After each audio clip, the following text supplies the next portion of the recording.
지금 잠깐 쉬셔가지고 혹시 또 다 확 휘발되셨나 하는 우려 때문에 제가 한번 간단하게 설명을 드리면 지금 우리가 뭘 하고 있죠? 예, 부정청탁, 청탁금지법에서 말하는 부정청탁이 어떤 행위들이 부정청탁이냐 라는 것들을 지금 살펴보고 있어요. 총 15가지인데 그 중에 10번째까지 봤고요. 이제 11번째를 보도록 하겠습니다. 예, 요거 참 많이 나오죠. 우리 그 병역 판정 검사, 부대 배속, 보직 부여 등 병역 관련 업무에 관해서 법령을 위반하여 처리하도록 하는 행위, 이런 것들이 나와 있어요. 그러니까 군대 면제해달라, 우리 아들 뭐 좋은 보직 달라, 좋은 부대에 배치할 수 있도록 네가 힘 좀 써라, 뭐 군 장성이나 뭐 대령급 뭐 이렇게 좀 좀 높은 군대에서 높으신 분들하고 친분이 있으신 분들은 과거에 뭐 충분히 가능했었죠. 뭐 제가 군대를 가던 시절만 해도요 그런 일이 있었어요. 뭐냐면 뭐 제가 카투사를 지원을 해서 그걸 가게 됐는데, 카투사도 보직이 여러 개가 있거든요. 여러 개가 있는데 카투사 교육대에서 어떤 뭐 교육병 하나 그러더라고요. 나 아빠랑 나 통화했는데 나는 어디에 배치된대. 근데 카투사 교육대에서 영어 시험을 2번을 보고 그 시험 성적에 따라서 이제 보직이랑 그 어떤 부대 배치가 결정이 되거든요. 그렇게 되는데 어떻게 시험을 보지도 않았는데 이미 자기가 어디로 가게 될 거를 아버지를 통해서 알 수 있었는지, 그거는 참 뭐 당연히 예측은 됩니다만 그냥 그런 게 너무나도 당연하게 그냥 쟨 좋겠다, 쟤 아빠가 빽 있어서 좋겠다, 그냥 그러고 말던 시절이었어요. 예, 근데 이제는 택도 없는 얘기다. 예, 그럼에도 불구하고 또 암암리에 부탁하는 사람 부탁하고, 이게 법령에 위반하는지 안 하는지 이렇게 부탁받아서 당연히 하면 안 되죠. 그냥 딱 공정하게 뭐 난수를 입력해서 랜덤으로 어떤 배치가 되든지, 아니면 각각의 그 특기에 따라서 이렇게 가는데, 예전에 뭐 그 누구죠? 그 우병우 아들이었나요? 하여튼 그분 아들이 뭐 핸들링이 좋아가지고 뭐 무슨 청장 운전병인가 뭐 그런 거 했었잖아요. 그러니까 그런 것들이 얘가 핸들링이 좋다는 게 법령에 위배되지 않는다라고 지금 항변을 할 수가 있는 것이죠, 사실은. 왜? 스펙도 좋고 뭐 운전 시켜보니까 잘해서 했는데 그게 뭐? 라고 했는데 뭐 그렇게 뽑았더니 알고 보니까 높은 분의 아들이었다. 그러니까 이거는 무조건 부정한 것이다. 이렇게 하면 안 되지 않느냐? 이렇게 반론을 펼 수도 있어요. 이렇게 반론을 펼 수도 있는데 과거에 우리가 굉장히 청렴하고 깨끗하게 그런 어떤 부대 보직이라든지 부대 배치 이런 걸 했더라면 그런 의혹이 나오지 않겠지요.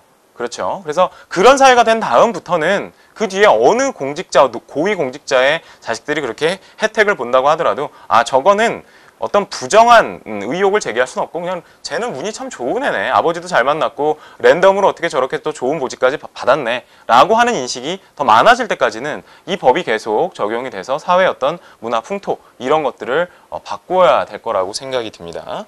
자, 그 다음에 12호를 보면요, 공공기관이 실시하는 각종 평가, 판정 업무에 관해서 법령을 위반해서 평가 또는 판정하게 하거나 결과를 조작하도록 하는 행위 라는 거죠. 그래서 당연히 공공기관이 어떤 평가, 뭐 우수 등급, 무슨 등급 뭐 이렇게 다 주는데 그거를 돈 얼마 주고 그 등급을 살 수는 없잖아요. 그러면 공공기관의 평가가 무슨 의미가 있겠습니까? 그렇죠? 그러니까 그 공신력을 굉장히 희석시키고 믿을 수 없게 만드는 그런 행동들을 규제하기 위한 것이죠. 다음에 13호를 보면요, 법령을 위반해서요 행정지도, 단속, 감사, 조사 대상에서 특정 개인, 단체 법인이 선정 배제되도록 하거나 행정지도, 단속, 감사, 조사의 결과를 조작하거나 또는 그 위법사항을 묵인하게 하는 행위. 그렇죠? 그러니까 이게 뭐 식품위생법 위반이다, 뭐 이런 것들 단속하러 이제 나갔어요. 그랬더니 굉장히 지저분해요. 굉장히 지저분한데 그것도 또 뭔가 싸바싸바 해가지고 넘어가게 하는 행위라든지 이런 것들 다 부정청탁에 해당하고요. 또 뭐 성매매 특별법 단속으로 대대적으로 단속을 하는데 몇몇 업주가 경찰에서 일부러 뭐라 그래야 되나요? 정보를 미리 입수를 해서 단속에서 빠져나가게 하도록 미리 요청을 하는 행위라든지, 아니면 단속이 나왔는데 우리는 좀 빼주시죠 하고 돈을 건네면서 빠지는 그런 행위들, 그런 것들이 다 여기에 포함이 됩니다. 자, 그리고 14번의 경우에 사건의 수사, 재판, 심판 결정, 조정, 중재, 화해 또는 이에 준하는 업무를 법령을 위반해서 처리를 하도록 하는 행위. 24호에 해당하는 게 뭐가 있을까요, 여러분들? 전관예우가 있겠죠. 전관예우. 그렇죠? 전관예우가 여러분들 뭐 이미 신문에서도 다 나왔기 때문에 정관예우가 없다라고 하는 거는 말도 안 되는 얘기예요. 제가 뭐 현직 변호사긴 하지만 정관예우가 없다? 그런 얘기를 하는 사람은 정말 그건 뭐 완전 거짓말을 하고 있는 거고요. 정관예우는 만연해 있었죠. 만연해 있었죠. 최근까지 우리 뭐 촛불 시위하기 전까지도 현직 검사장이 뭐 구속되는 초유의 사태가 벌어졌고요. 홍만표 변호사라고 개업한 지 1년 만에 뭐 수임한 그 수임 액수가 100억이 넘어가는 그런 사례가 어떻게 가능하다고 생각하세요, 여러분들? 아무리 사건이 중요하다고 하더라도요. 물론 변호사 비용으로 몇 억 쓸 수 있지만 어떻게 그 사람 한 명에게만 그렇게 많은 고가의 그런 비용을 지불하는 사건들이 몰릴 수 있냐는 거죠. 그 사람이 검사장 출신이 아니었다면, 홍만표 변호사 검사장 출신이 아니었다면 그게 가능했을까요? 결국은 그걸로 구속되는 그런 사태가 벌어지지 않았습니까? 그러니까 정관예우라는 거는요. 관에 있었던 분들 있죠. 관에 있었던 전직 관료라는 거죠. 전관이라는 게. 그래서 판사나 검사의 직위에 있었던 분이 만약에 뭐 공직을 이제 다 내려놓으시고 퇴임해서 변호사가 됐어요. 변호사가 됐는데 자기의 후배들이나 같이 일했던 동료들이 아직은 그 기관에 남아 있잖아요. 그럼 그 기관의 사건을 자기가 변론을 맡는 사건이 계속 이렇게 계류 중에 있는 경우가 많을 텐데 그 사건 담당 검사가 자기랑 과거에 뭐 친하게 지냈던 자기 후배 검사예요. 그럼 그냥 형 동생하고 지낸 사이인데 전화해서 뭐 형이야, 형인데 그 뭐 좀 어떻게 좀 잘 안 되겠냐 이렇게 할 수 있는 거잖아요. 친한 거고 둘이 친하기 때문에 뭐 맨날 밥도 먹고 술도 먹고 가족끼리 여행도 다니고 뭐 그런 사이라고 할 것 같으면은 그 사이에 무슨 얘기가 어떻게 오고 가는지 아무도 알 수가 없는 것이죠. 근데 검사가 그걸 봐주겠다. 형 옷 벗고 나갔는데 애들도 크고 이제 돈도 많이 들어야 돈 많이 벌어야지. 그래 내가 형 뭐 이 정도는 내가 도와줄게. 이렇게 해서 정의에 반하는 어떤 결정을 내리게 된다면 굉장히 문제가 있겠죠. 근데 그게 가능했다라는 거예요. 지금 최근까지도. 지금도 아마 가능하지 않을까 싶은 생각이 들어요. 지금은 좀 그 정권 바뀌고 하도 난리 이것 때문에 크게 뭐 대서특필된 기사들이 나오고 해서 좀 잠잠해진 경향은 있지만 이게 또 기사가 안 나오기 시작하면 또 뒤에서 또 그런 문제가 발생하거든요. 과거에 뭐 십수년 전에도 뭐 법조비리 몇 번씩 터졌지만 근절이 안 되잖아요. 네. 그런 데서 국민들이 거는 기대. 그러니까 내가 다른 사람들한테는 정관예우 안 되지, 나쁜 거지라고 하지만 막상 내가 사건이 터져가지고 해결을 해야 될 때는 돈이 많은 분들 같으면 이게 좀 돈이 문제가 아니라 정관 아니라 뭐 정관 할아버지라도 고용을 해서 내가 이 사건을 잘 해결하고 싶다라는 마음이 들기 마련이거든요. 그래서 그런 부분에 대해서도 금지하는 이런 그러니까 전화도 함부로 이제 못 하는 거죠. 어떻게 보면 이 법을 근거로 거절할 수도 있는 거니까요. 하지만 서두에 말씀드렸듯이 소수의 악당은요. 이 법이 있거나 말거나 그럼 처벌하라고 그래. 그리고 그냥 하는 경우가 있어서 소수의 악당은 잡기가 어렵다라는 거. 자, 그다음에 마지막으로 15호에 좀 포괄적으로 되어 있습니다. 1호부터 14호까지의 지금 앞서 살펴본 14가지의 부정청탁의 대상이 되는 업무에 관해서 공직자 등이 법령에 따라 부여받은 지위, 권한을 벗어나 행사하거나 권한에 속하지 아니하는 사항을 행사하도록 하는 행위, 이런 것들이 좀 이 14가지 외에도 권한 밖의 행위 등을 이렇게 좀 남용하는 그런 행위들을 하도록 하는 그런 경우에는 부정청탁으로 보겠다라고 하는 것입니다. 자, 이렇게 제가 서두에 이 법은 부정청탁하지 마라. 그리고 공직자들아 금품수수하지 마라. 이렇게 두 가지 하지 말라고 되어 있었단 말이에요. 그리고 그 두 가지에는 원칙이 있고요. 하지 말라는 원칙이 있고 예외적으로 이거는 해도 돼. 라고 하는 게 규정되어 있다고 말씀을 드렸어요. 그래서 원칙을 먼저 머릿속에 이해를 하시고 집어넣으신 다음에 그 다음에 예외. 원칙은 이렇게 하지 말라고 되어 있는데 예외적으로 이런 경우는 되는구나. 그래서 항상 중요한 건 예외죠. 예외. 그렇죠? 그래서 지금 부정청탁이 뭐다라는 거를 배우셨지만 그러면 이런 경우는 부정청탁으로 보지 않겠다라고 하는 예외를 지금 보시게 될 거예요. 자, 그래서 청탁금지법을 적용하지 아니하는 경우에서 12페이지에 나와 있는데요.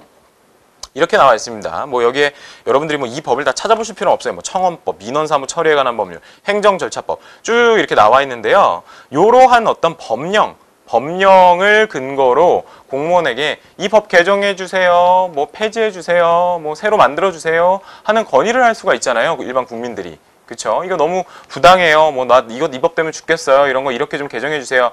이렇게 하는 행위는 정당한 행위라고 보는 거예요. 그건 부정청탁이라고 보지 않는다라는 거죠. 이 법의 규정에 따라서. 자, 그다음에 공개적으로 공직자 등에게 두 번째를 보시면요. 공개적으로 공직자 등에게 특정한 행위를 요구하는 행위. 이렇게 써져 있어요. 그러니까 공개적으로 하게 되면요. 공개적으로 하게 된다는 얘기는 뭐냐면요. 불특정 다수인들이 인식할 수 있는 상태. 그게 공개적인 거예요.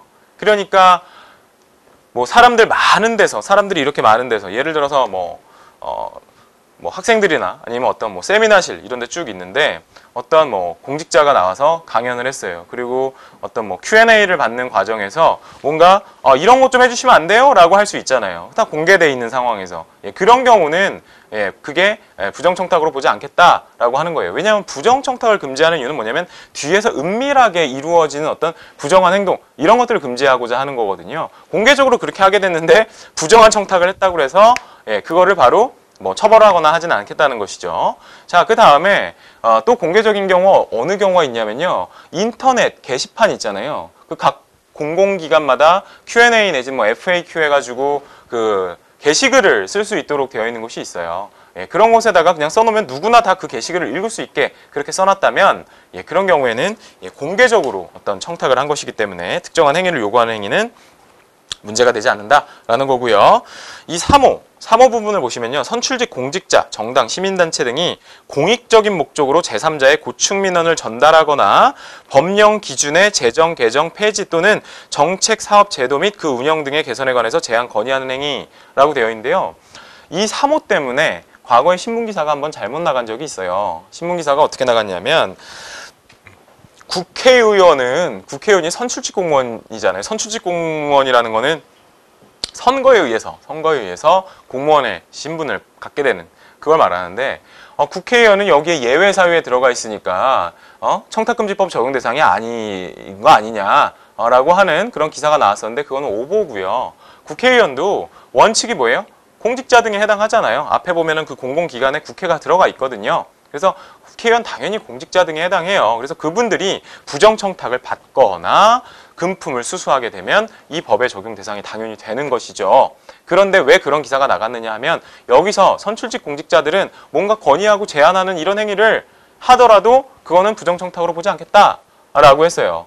그건 너무나 당연한 것이 국회의원이 뭐죠? 우리를 대신해서 어떤 필요한 법령을 만들고요. 제도를 만들고 그런 걸 하라고 뽑아놓은 거잖아요. 그러니까 그 사람들은 우리를 대신해서 하는 사람들이라는 거죠. 그러니까 우리가 민원을 제기해서 의원님 이런 법이 너무 부당하게 돼 있지 않습니까? 이런 거 좀 개정해 주시고요. 또 이런 건 법이 없으니까 법의 사각지대라서 우리가 또 국민들이 피해를 보고 있지 않습니까? 이런 법을 좀 만들어 주세요. 라고 했더니 국회의원분이 관할 그 행정기관 이거 부서가 어딨지? 이거 보니까 뭐 국방부네? 그러면 국방부 장관한테 민원을 제기를 하는 거예요. 당연히 이런 거 해야 되는데 왜 이런 걸 안 하고 있냐. 잘 그 파악을 해서 그 법령 초안을 만들어서 뭐 입법화를 하든지 아니면 우리 쪽에 정보 제공을 해달라. 이런 얘기를 할 수가 있는 거잖아요. 근데 그거를 본업에 그 충실한 행위를 두고 그것도 청탁이라고 보여질 수도 있으니까 그런 경우는 예외적으로 처벌하지 않는다. 그런 경우는 문제가 되지 않는다는 것이지 국회의원이라고 해서 무조건 면책되거나 그런 건 아니에요. 이게 공익적인 목적이라는 단서까지 들어가 있죠. 여기 보면은 공익적인 목적으로 제3자의 고충민원을 전달한다. 이런 것들이 들어가 있어요. 그러니까 자기 사익을 위해서 국회의원이라는 지위를 남용을 해서 장관을 압박한다든지 이런 건 당연히 안 되겠죠. 자, 그 다음에 사호를 보면요. 공공기관의 직무를 법정 기한 안에 처리해 줄 것을 신청 요구하거나 그 진행 상황, 조치 결과 등에 대해서 확인, 문의 등을 하는 행위. 이런 것들이 부정청탁 아니냐라고 볼 수 있지만 이건 아니에요. 뭐냐면 예를 들어서 어떤 분이 누구한테 사기를 당해서 형사고소를 했어요. 형사고소를 했는데 고소장을 제출하고 경찰에서 연락이 없는 거예요. 내가 고소장을 접수했는데 이게 뭐 사건을 수사하는 건지 진행되는 건지 이 사람 지금 해외로 도망갔는지 어떤지도 모르겠는데 경찰이 아무 액션을 취하지 않고 연락도 없어요. 그래서 전화를 하죠. 담당 수사관 좀 바꿔주세요. 저 고소인 누군데요? 했어요. 그랬는데 담당 수사관이 바꿔서 무슨 일이시죠? 그랬더니 아니 고소장을 접수했는데 왜 이렇게 빨리 처리가 안 되는 거예요? 이거 뭐 기한이 언제까지 처리 기한이에요? 그 안에 좀 처리해 주셔야 될 거 아니에요? 그리고 어떻게 되는지 좀 궁금해서 그러는데 알려줄 수 없어요? 라고 하는 부분이 있잖아요. 그죠? 그렇다면 그 알려달라라고 하는 그런 부분 어떤 그런 거는 다 정당한 민원으로 보는 거죠. 부정한 청탁으로 보는 것이 아니라요. 그래서 법이 허용하는 한도 내에서 알려주고 알려달라고 하는 것들 그리고 법이 규정한 그 기간 동안에 어떻게든 처리를 해달라고 하는 것들에 대해서는 예, 그 부정한 청탁으로 보지 않는다라는 거고요. 그리고 직무 또는 법률 관계에 관한 확인 증명 등 신청 요구하는 행위 뭐 이런 것들은 뭐 당연히 뭐 등본 띄고 무슨 권리관계 그런 문서 띄고 하는 것들이 당연히 부정청탁으로 볼 수는 없겠죠. 자, 그 다음에 질의 또는 상담 형식을 통해서 직무에 관한 법령, 제도, 절차 등에 대해서 설명이나 해석을 요구하는 행위 이렇게 나와 있습니다. 이게 이 법을 대상으로 하는 그 청탁금지과가 있어요. 여기 그 국민권익위원회에서 이 법령의 해석이나 이런 것들을 지금 유권 해석을 내리고 있는데 물론 최종적인 결정은 법원에 가서 판단을 받아봐야 됩니다. 하지만 법원에 가기 전에 이 법령이 이렇게 써져 있는데 이거를 이렇게 해석할 수도 있나요? 라고 물어볼 수 있잖아요. 이 법을 관리하는 그 행정공무원에게. 그런 경우에 지금 여기에 해당해서 부정청탁에는 해당하지 않는다. 그런 경우는 괜찮다라고 하는 거고요. 그 다음에 7호가 또 포괄적으로 이렇게 되어 있어요. 이게 7호가 없이 6호까지만 있으면 우리가 예상하지 못한 하지만 야 그런 것까지 처벌을 할 필요가 있나?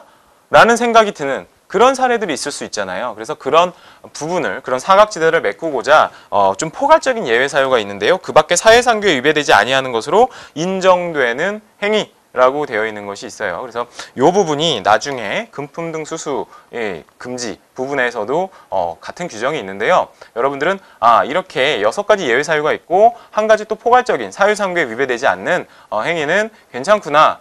그러면 여러분 의문이 생길 거예요. 야, 사회상규에 위배되지 않는 행위가 도대체 뭐냐? 그걸 우리가 어떻게 아느냐? 누가 아느냐? 누가 알까요, 여러분? 법원이 압니다. 법원이 결정을 하는 거예요. 법원이 그 모든 사실관계를 보고 판사님이 판단을 하는 거예요. 이런 상황에선 이 정도는 사회상규에 반하지 않는다. 이 정도는 사회상규에 반하지 않는다고 아니할 수 없다. 뭐 이렇게 판결문이 나오는데 사회상규 위배된다는 얘기죠. 예, 그래서 그런 판단은 법원에 가야 된다라는 거예요. 그러니까 지금 이 강의를 보시고 계시는 분들 중에 공직자 등에 해당하시는 분들, 그러니까 공무원이면서 뭐 공무원 또는 학교 교원 임직원들 그리고 언론사 임직원분들께서 야 이거 위에 1, 2, 3, 4, 5, 6에는 해당하지 않아서 어떻게 보면 앞에 금지하고 있는 어떤 부정청탁 그 유형에 들어가는 것 같기도 하지만 이 정도까지 여태까지 관행도 있었고 이렇게 경미한 건까지 이거를 청탁금지법에 위배되는 행위로 해서 처벌하는 건 이건 좀 아니지 않냐. 이 행위는 사회상규에 위배되지 않는 거 아니냐라는 의문을 가지셨을 때 결국 변호사들한테 물어봐도요. 될 수도 있고 안 될 수도 있어요 라고 답변을 드릴 수밖에 없어요. 왜냐하면 판례가 누적된 게 없거든요. 판례가 누적되면 이 정도면 과거에 이런 선례에 비추어 법원이 이런 판단할 가능성이 높다, 낮다 이런 걸 말씀드릴 수 있지만 지금 그런 게 없어서 높은지 낮은지도 몰라요. 결국은 말씀을 드릴 수 있는 게 이럴 수도 있고 저럴 수도 있으니까 결국은 그게 뭐예요? 법원 가서 판단 한번 받아보시라 라는 건데 어느 누가 그런 리스크를 부담하시겠냐는 거죠. 그래서 여러분들 기억하실 게 사회상규에 위배되지 않는 게 어디서 결정한다? 법원에서 결정한다. 이렇게 알아두시면 될 것 같습니다. 자, 그 다음에 너무나 당연한 얘기들이 나오고 있어요. 보면 부정청탁에 따른 직무수행 하면 안 되죠. 당연히 하면 안 되죠. 부정청탁을 한 사람도 문제지만 받아서 그걸 처리한 사람도 문제거든요. 그래서 뒤에 보시면 이 청탁을 받게 되면 공무원들은 이거 부정청탁입니다 라고 명백하게 알리고요. 거절하셔야 되는 거예요. 첫 번째. 그리고 거절했는데 다음 날이나 또 와가지고 똑같은 얘기 또 하면서 그러지 말고 좀 해주세요 라고 하게 되면 어제 이거 안 된다고 분명히 말씀드렸는데 이거 오늘 2번째이기 때문에 저는 이거 위에 그 소속 기관의 장에게 신고를 해야 됩니다. 라고 해서 이제 인적사항 받아서 신고까지 해야 되는 그런 의무를 부과하고 있는 것이죠. 그래서 이렇게 보면 부정청탁 신고 처리 부분에 대해서 거절 의사 명확히 표시하고요. 그렇게 했는데 똑같이 또 청탁을 하면요. 이렇게 쭉 어떤 내용들을 적어서 신고를 해라 이렇게 되어 있어요. 그래서 이 내용 부분은 여러분들이 읽어보시면 될 것 같고요. 그런 어떤 절차나 이런 것들은 그게 당해졌을 때 그때 한번 보시면 그냥 그거대로 하시면 돼요. 그럼 뭐 미리 암기하고 있으실 필요는 없고 다만 여러분들이 알아두셔야 되는 건 뭐냐면 공직자 등에 해당하시는 분이 부정청탁을 받았으면 거절하시고요. 그대로 행동하시면 큰일 나요. 형사처벌돼요. 그거는. 거절하신 다음에 또 와서 동일한 내용을 또 부탁을 한다라고 하면 그때 신고 의무가 있다라는 거. 그러면 신고 어떻게 하지? 라고 하면 여기에 시행령이나 법에 다 자세하게 이러이러이러한 내용을 신고서를 써서 소속 기관의 장에게 제출을 해라 라고 써져 있습니다. 그래서 여러분들 이런 경우가 있을 수 있죠. 아, 나 이거 신고해야 되는데 당신 부정청탁했으니까 나 이거 신고해야 되니까 인적사항하고 좀 알려줘 라고 하면요, 그 사람이 안 알려줄 수 있어요.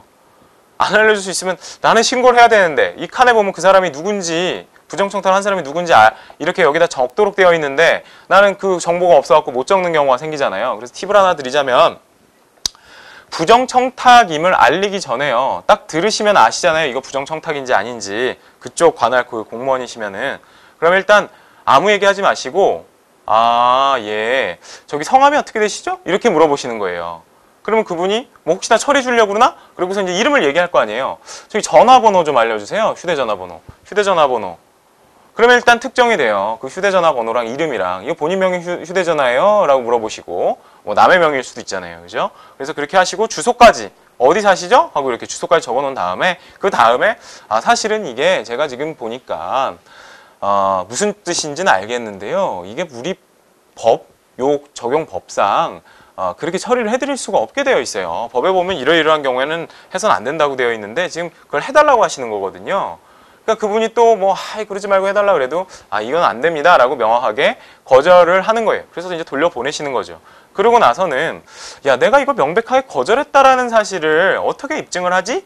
라는 문제가 발생을 해요. 그래서 문자 메시지로 그분 휴대전화로 네, 뭐 오늘 민원 받았던 뭐 주무관 누구입니다 라고 하시고, 그 다음에 그 문의하신 건에 대해서는 뭐 관련 법령상 허용되지 않는 것으로서 처리해 드릴 수 없음을 뭐 양지해 주시기 바랍니다. 이렇게 문자를 일단 보내놓으시는 거예요. 그래서 저쪽에서 받았든 안 받았든 내가 이미 구두로도 얘기를 했고 문자로 남겼다라고 하면 그 해당 공직자분은 나중에 아무런 문제가 발생하지 않게 되는 것이죠. 그렇게 하고 나중에 한번 또 와서 또 같은 얘기를 한다라고 하면 신고를 하셔야 된다.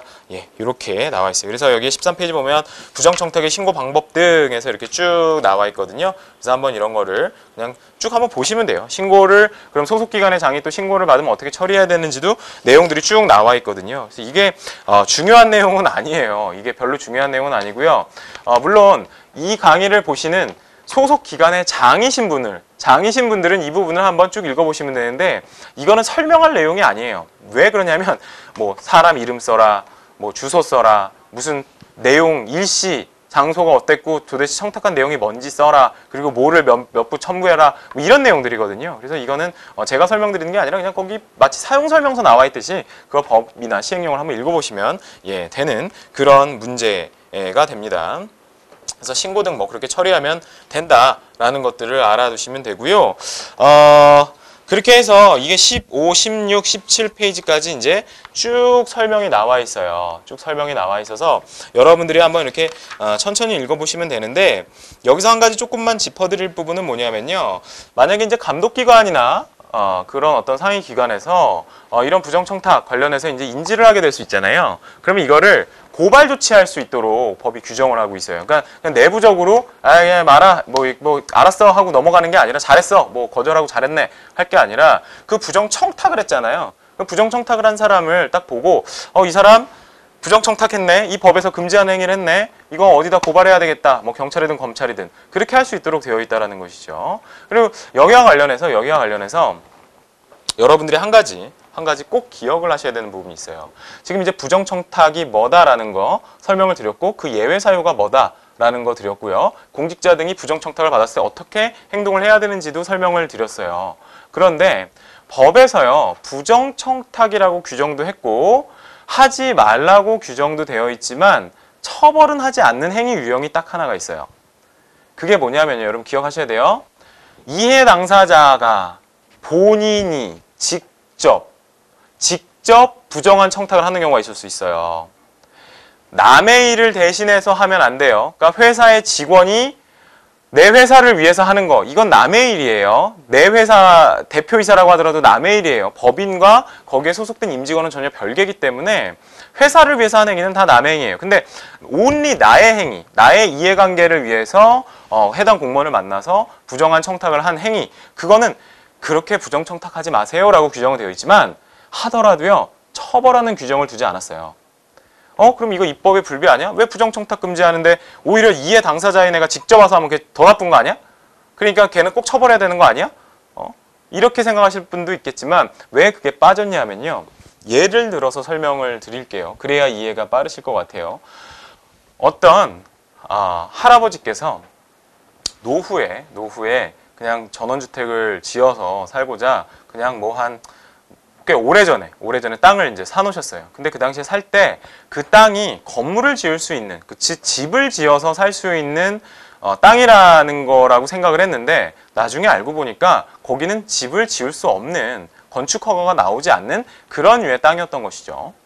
자, 그런데 그 할아버지가 일단 건축 공무원한테 이거 집 지으려고 그러면 건축 허가 받아야 된다고 해서 왔어요 라고 한 거예요. 자신의 땅이 집을 지을 수 있는지 없는지도 모른 채 당연히 지을 수 있다고 생각을 하고 그냥 내 땅이니까 내가 여기다 집 짓는데 뭐 하고서 이제 허가를 받으러 갔더니 공무원이 쭉 살펴보니까 이 땅은요 지금 이게 지목 자체가 이게 건물을 지을 수 있는 그런 땅이 아닙니다 라고 해서 반려를 하는 거예요.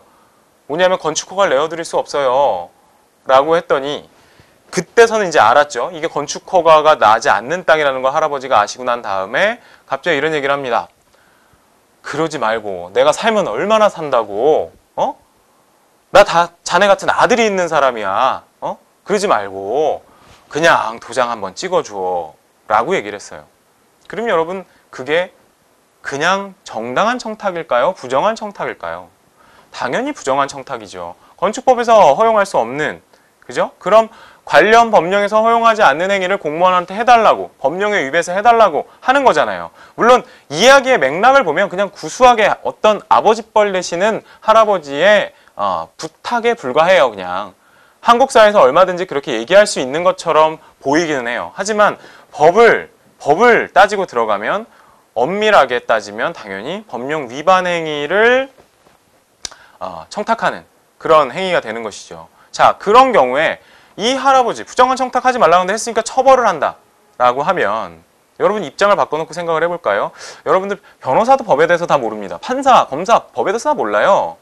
자기가 해본 사건, 자기가 최근에 관련해서 맡았던 어떤 그런 법령, 그런 것들에 대해서는 알지 몰라도요 다 찾아봐야 되거든요. 그래서 그런 법이 있는지조차 모르는 경우도 많아요. 그런데 그런 법이 있는지도 몰랐는데 그냥 해달라고 우겼을 때에 그러면 다 처벌을 받아야 된다라는 얘기예요. 부정한 청탁이 되니까. 그렇게 되면 우리는 어떻게 될까요? 관할 공무원들이나 그 공직자 등에게 뭔가 이게 부정한지 아닌지 모르겠지만 부탁을 하거나 민원을 제기하거나 이야기하는 것 그 자체를 굉장히 꺼리게 되겠죠. 왜냐면 말 한 번 잘못했다가 이거 청탁금지법 위반으로 처벌을 받게 될 수 있으니까 말도 섞지 않을 수가 있게 된다는 것이죠. 예, 그렇기 때문에 뭐가 문제가 될까요? 공무원들은 뭐 하는 사람이죠? 우리 일반 국민의 민원을 해결하는 사람들이란 말이에요. 그렇죠? 그런데 그 본질적인 업무의 어떤 그 교류가 되려면 국민이 공무원과 소통을 할 수 있어야 되는데 그 소통의 연결고리를 이 법이 끊어서는 안 되는 것이죠. 그러니까 부정한 청탁은 하지 않되 했다고 하더라도 처벌은 하지 않겠다. 어느 경우에 이해관계자 당사자가 직접 제3자를 시켜서 안 돼요. 직접 공직자 등에게 하는 경우에 한해서만, 딱 그런 경우에 한해서만 처벌은 하지 않습니다. 하지만 법에서 하지 말라고는 되어 있어요. 근데 하면 처벌하겠다라는 규정은 없습니다. 이렇게 이해를 하시면 될 것 같습니다. 네, 일단 여기까지 하고요. 여러분들 잠깐 쉬셨다가 금품 등 수수 금지에 관한 그 파트를 또 설명을 드리도록 하겠습니다. 잠깐 쉬도록 하겠습니다.